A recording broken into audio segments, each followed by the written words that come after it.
played with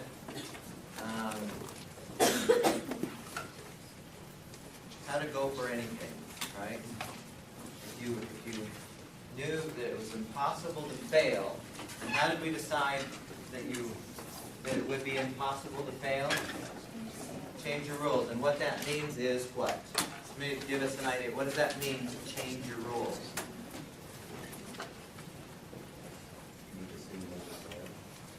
Yeah, make it so that the way you interpret failure never happens. That's the essence of it. Because you're still going to have outcomes.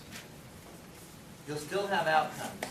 But you're the one who decides for every one of those outcomes if that's a failure or not, based on how you interpret it. If losing a game of racquetball 15-0 is a failure for you, then you're likely not to play against anyone who is going to beat you 15-0. But if it becomes a learning experience or an enjoyable experience or something that is, you don't care about the score, that's your rule, then you'll play the guy who's going to beat you 15-0. This is more huge than we even can comprehend for us. Because so many of us, I remember when I was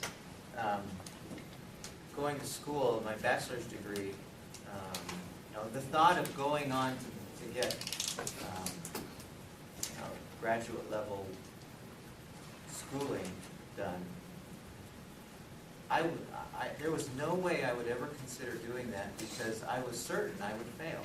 I was absolutely certain. I barely made it through my bachelor's degree. It took me 6 years. And I couldn't even decide what I wanted to do. And so I said, I guess I'm going to be a banker for the rest of my life. And when somebody said, well, you should go to graduate school, I said, possibly. And in my mind, I'm thinking, because I know, I finished that sentence with, because I know I'll fail, and I don't want to fail, and failing means passing all the classes that you have to do. And when I changed my rule to, I'm just going to enjoy this and see what I learn, and if good things happen and I graduate, fine, but I had a kind of a push to do something that I loved instead of banking, then it didn't matter to me as much if I passed or if I got the degree. And for most people, if you just hang in there, the degree will happen. And that's what I learned. Is I'm just going to keep going. I'm going to keep going. And then I decided to write a book. And then I decided to write another book. And I decided because I decided that I didn't care about the outcomes. I didn't care about the score. More important to me was, what do I learn from this? And then I just started going for stuff. I just started trying things. So we change what failure means to us and kind of make sure that our definitions work for us to go for things instead of be afraid to go for things. Any questions or thoughts about that?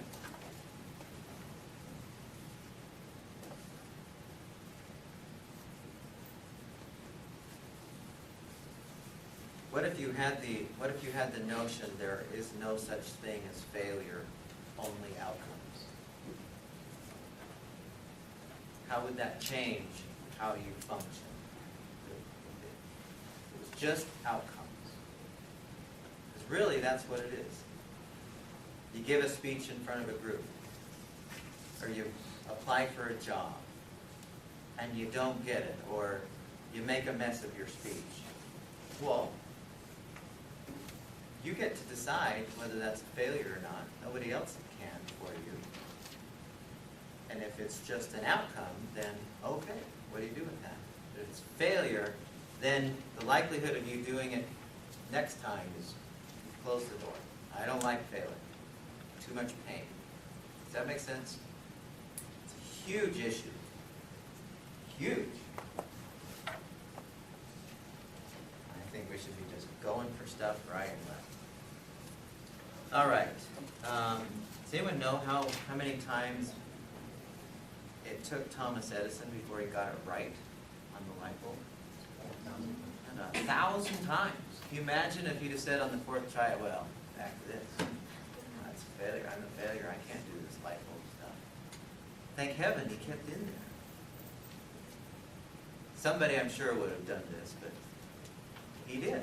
Because he stuck in there and he kept trying, and every time he failed, what did he say? I found another way that doesn't work. And that was the essence of it. What did you say?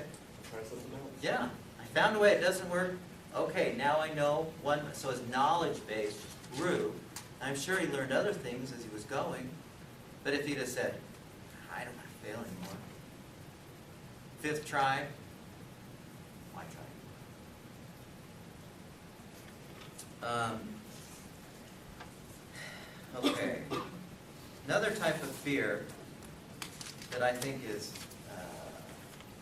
stops a lot of us is this one.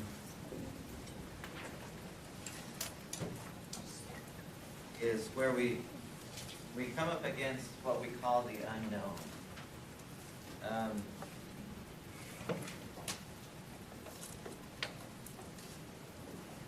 When you are thinking in your head,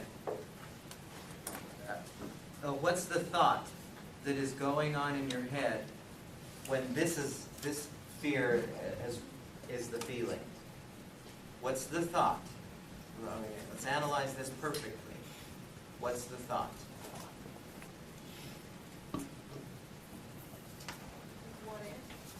What do you mean?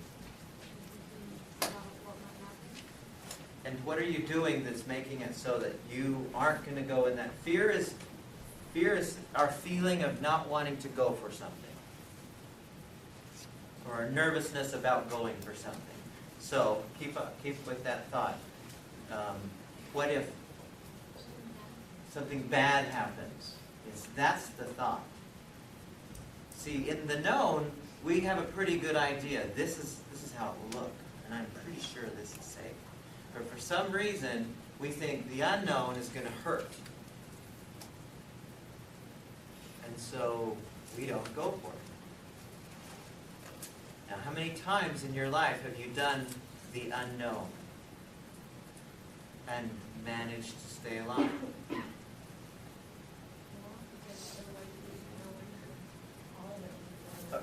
Exactly. At some point, everything you've done is unknown. You know, first day in kindergarten, scary, right? Got to leave mom, or preschool, or whatever. Scared you to death, cried.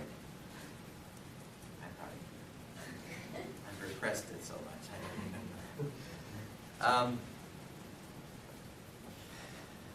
But you stayed alive. So why would any other unknown thing be any different? Really, I mean, that's where the juice, I'll tell you, I had this experience that made me, more than anything, decide I love going into the unknown. Many, many years ago, I took my bike and I went to Deer Valley. And they still do this, where you put your bike on the lift, and then you go up, and then you ride the trails down. All right? Well, you've seen that before. I noticed this summer that they were still doing that. But I did this a long time ago. And I was just by myself, and I'd get on the lift and go up to where they let you off, and I'd ride down. Same trails every time. I was getting pretty used to it. It was very fun. But I got pretty comfortable with those same trails. Well, I noticed on one occasion, I got off and I saw that there was a trail going up.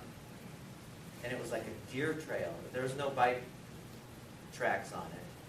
But it was a trail enough that you could get your bike through it. So I thought, I wonder what's up there. I had no idea, and there was no maps that showed what was up. So I decided, let's see what's up there. And I went up, and a couple times I had to carry my bike, and I kept going up. And I decided, I want to see how high I can go.